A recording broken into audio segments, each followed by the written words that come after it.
What's up, everybody? It's your boy Wes Grant. You're watching Sub Urban Nerd. This is the channel where I give my nerd views on today's nerd news.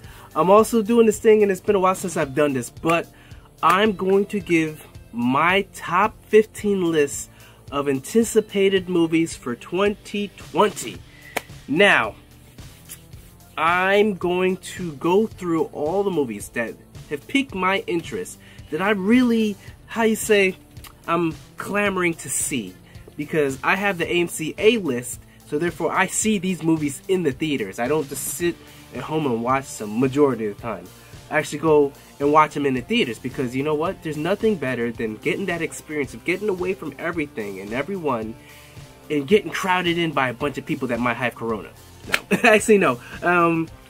No, actually, I just like getting away and experiencing the movies the way they're meant to be experienced, theatrically. And these are the movies that have got my interest for 2022. So, first movie we're going to start off with, for my number 15, we're going to go from 15 down to 1.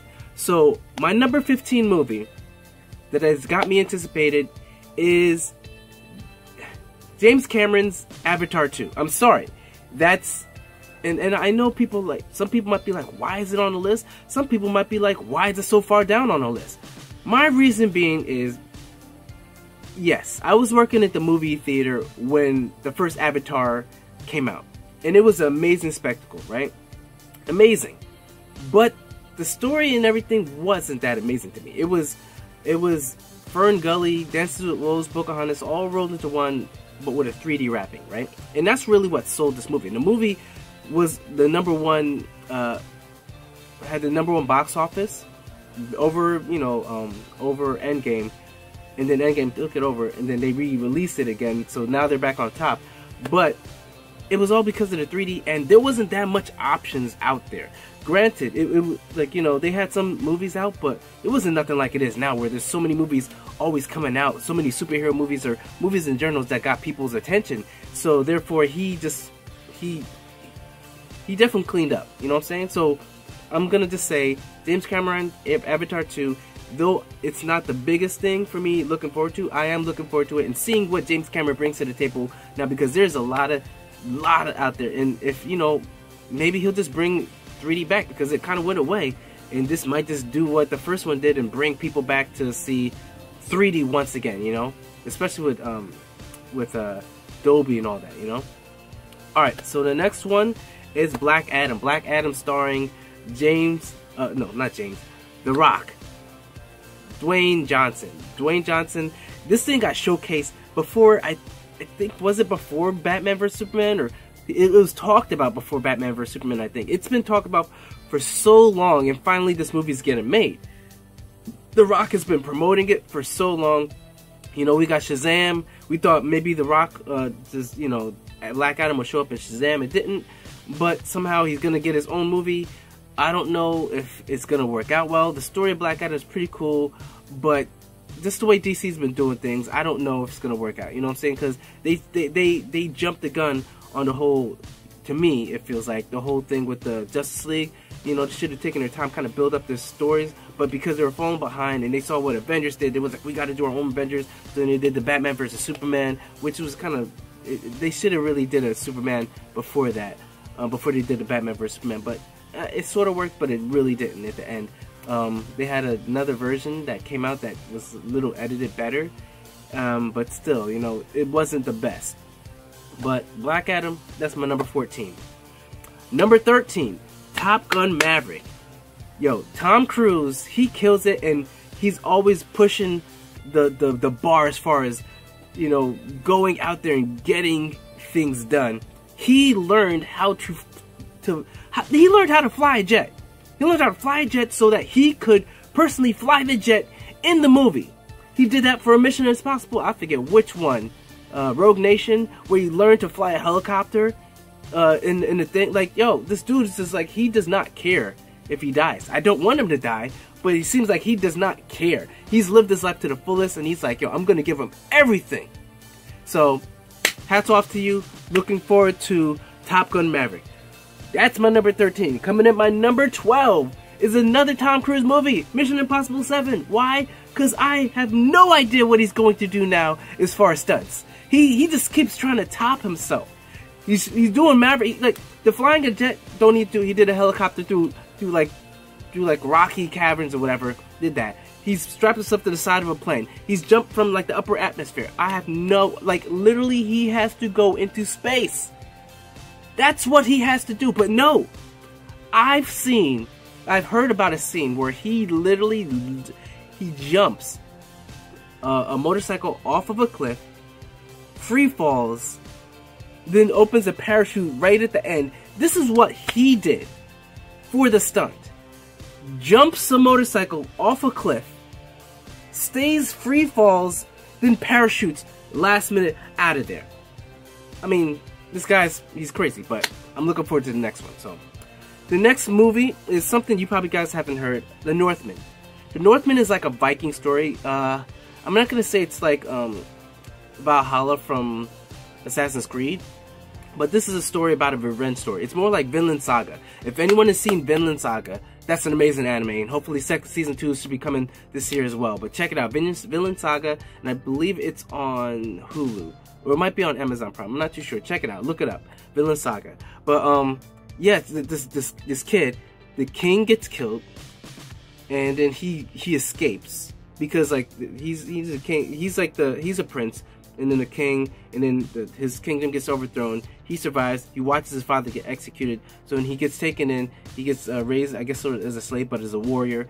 And then his whole meaning of life is to get back, kill the guy, and get back his kingdom. Get back, kill the guy, and get back his kingdom. And that's all he keeps telling himself through the years as he grows to become stronger, is to get revenge, get back, kill the guy, and claim his kingdom. And it looks amazing. It was by the director, I forget the guy's name, but he directed The Witch. I don't know if he's, that's the one that really just, first time ever seeing Anya Taylor-Joy.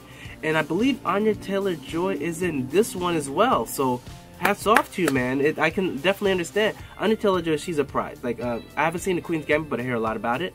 And I just love seeing her in everything she's in. You know, she was in Last Night in Soho.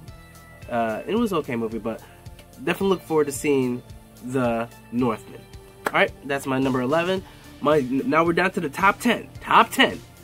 My number 10 is Jurassic World Domination. Now, this is my top 10 not because, it's hard to say because the franchise in general, I generally do like the Jurassic World franchise. There's some movies that are iffy or whatever, and then the last one was okay. But there was things that didn't make sense, you know, Chris Pratt outrunning a volcano, exploding, not really making sense, but hey, and then getting caught in the smoke, steam that would have burnt his skin off alive, but hey, I'm gonna slow down off of that. But looking forward to it because now dinosaurs are out in the world, it's all over, anarchy, cats and dogs getting along, dinosaurs in your backyard, everything's all over the place. Can't wait to see it. And that's it for me. There's nothing else. There's dinosaurs in the backyard. It's on mainland now. Jurassic World is on mainland now. That's what I'm looking forward to. So that's my number 10. Number 9 is The Flash, because we've been here so much. We got all the Batmans, man. We got the Ben Affleck's the Batman. We got the Michael Keaton's the Batman. We've got the what's it called? We have another Batman in there. There was another Batman. No, not Christian Bale's Batman. You got Michael Keaton. You got Ben Affleck. And I forget, there's a third Batman. I can't remember. But they're taking a Flashpoint. And I think, from what I'm hearing, is this is going to be DC's way of rebooting. And this is what's been done in the comics with the, with the Flashpoint. Then you got the New 52 and then Rebirth and all that other stuff. Like, DC Comics has done this plenty of times. So I don't see why they can't do it with this, because you know what? DC needs to do something, because, and they've seen how the multiverse is working with Marvel. So, hey, you know what? They might as well try it as well. They did it in, the CW, but this is them really doing it and seeing how it goes, So, definitely looking forward to The Flash. Ezra Miller, I liked him. He had a little controversy going on, but I did like him as Flash. It was funny, especially the Zack Snyder long edition 4-hour version. Yes, I liked him even better in there. and with the scenes cut out, that it was great. So looking forward to the Flashpoint, I think it's called. Number 8 is Aquaman, Jason Momoa. Man, I've been a fan of Jason Momoa since, what was it, Stargate Atlantis? Y'all don't know about that. Check that ish out. But it's good. So, Jason Momoa, restarring his role, Aquaman 2, don't know where they're going. I don't know if it's going to be the same world. I just don't know how things are going to go. I don't know if it's before Flashpoint, because if it's after Flashpoint, it might have, like, they didn't even, you know, mention what's been going on in the DC that much in the first Aquaman movie, but the world that they created, it was magical. It was great to see Atlantis, you know? So definitely looking forward to seeing that. Moonfall. I'm sorry, I love disaster movies. That is my guilty pleasure. Show me a disaster movie and I will watch it. When my mom had her stroke or whatever, and then she was home a lot, we had this thing where she would watch whatever disaster movies, because I have all the streaming services, so she would watch it. So then when I come home and I see her, she'd be like, oh, there's one you gotta see. And I'd be like, what's the rating? And she'd be like, I think it's 10. I'd watch it, because like, even the worst movie didn't get like a 0, but like, the worse it was a funnier to me. So I would definitely love seeing these things. So definitely looking forward to seeing Moonfall, because it's the moon coming after the Earth. And it just seems crazy, and I'm looking forward to it. Geostorm, yeah, I liked it. I don't give a damn about anybody else. Geostorm was fun as hell for me, you know? So I'm definitely looking forward to Moonfall. That was my number 7. My number 6 is The Batman. Yes, the Twilight Boy, you know. Granted, he is a good actor. I've seen him, and he was good in Tenet. He was good in other things, you know. But the only reason why it isn't further up on the list for me is because of his attitude. While the pandemic was going on and DC, you know, Warner Brothers paid for a trainer, he purposely didn't train. He said, I don't need to. And I have no problem with him acting. I'm sure he's going to do a great job as acting, but it just leaves a bad taste in your mouth when everyone will be killing for this role. And then you think you're just better. Christian Bale didn't think he was better than a role to train and get himself in great shape. But you think you is, but I don't know. That just felt really wrong for me. So when I'm watching it, that's going to be playing in the back of my head. Granted, he's doing a kick-ass job. But when his shirt is off, that isn't the Batman physique. Batman trained to be in peak physical condition. And the thing that sucks is he's in good shape already. He could have trained and got even better. He could have been shredded. But he just was, he thought he was above it. And that's why it's only at number 6 for me. Not even my top 5. My number 5 is Morbius. Jared Leto, he's a great actor, and he got himself in shape for Joker, let alone Batman, you know. But Jared Leto, he always puts in so much, and he's a joy to watch. You know, he's a great actor, and I know he's gonna put his all into this. Morbius, not even like one of those top people, but from this, if you've seen the clip when he changes and rips people apart, hey, I'm down for it. I'm down for that.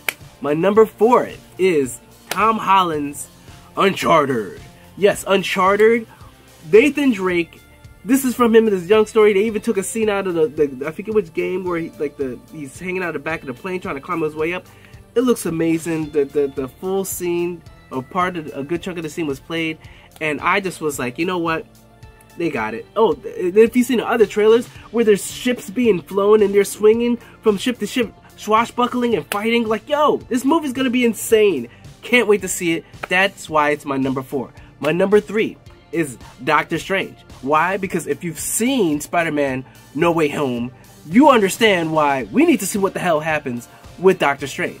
And Doctor Strange Multiverse of Madness, it's going to be taking everything multiverse that we've seen from Loki, from WandaVision, from Spider-Man, all over the place, all coming, oh, not even, you can't forget What If.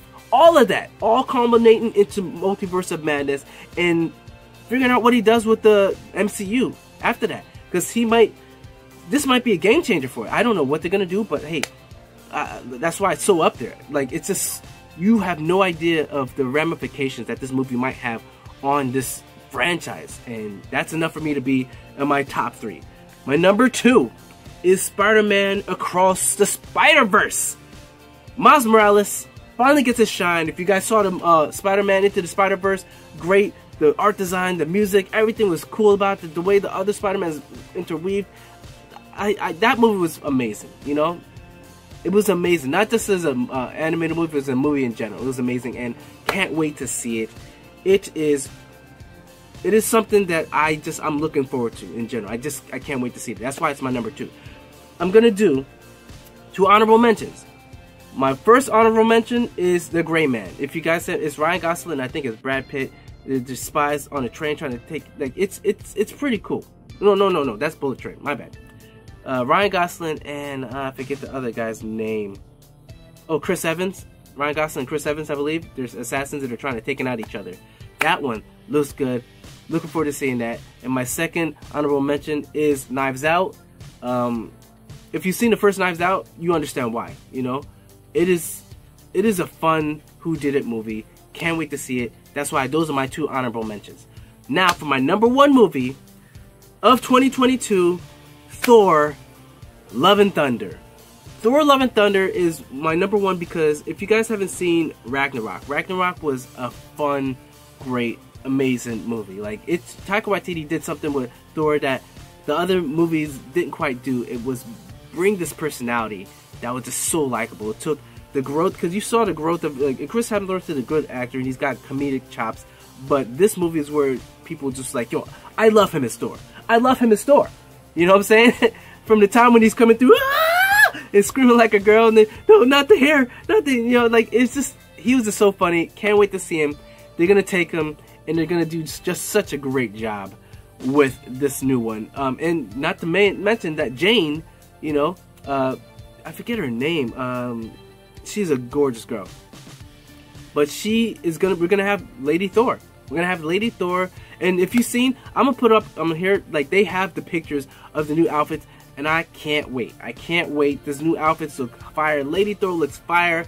Like, you know, it's a little bright for Thor, but hey, something new. Nothing's wrong with that. Can't wait to see that.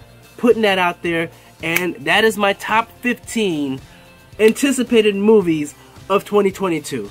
Thank you. Once again, go through it real quick. Roll call.